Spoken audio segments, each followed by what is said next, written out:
Yo, what's up, everyone? Today we're breaking down the slang term bumpkin. So, what does it actually mean? In simple words, bumpkin is a socially awkward or unsophisticated country person. People use it when describing someone who seems out of place or naive in urban or sophisticated settings. Sometimes it can also mean something slightly different depending on the context. Where did it come from? Slang usually has a cool backstory. Bumpkin first showed up in the 1600s in English literature.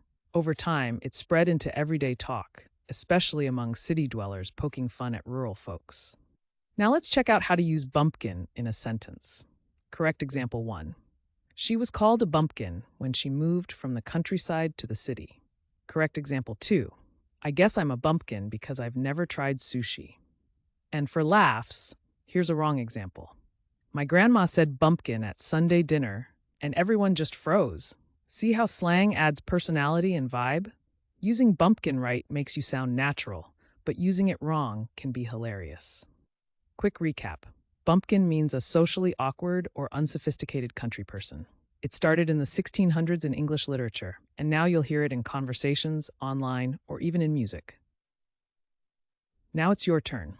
Drop your best sentence with bumpkin in the comments. And if you want to learn more slang and fun word histories, don't forget to subscribe and join our community here every day.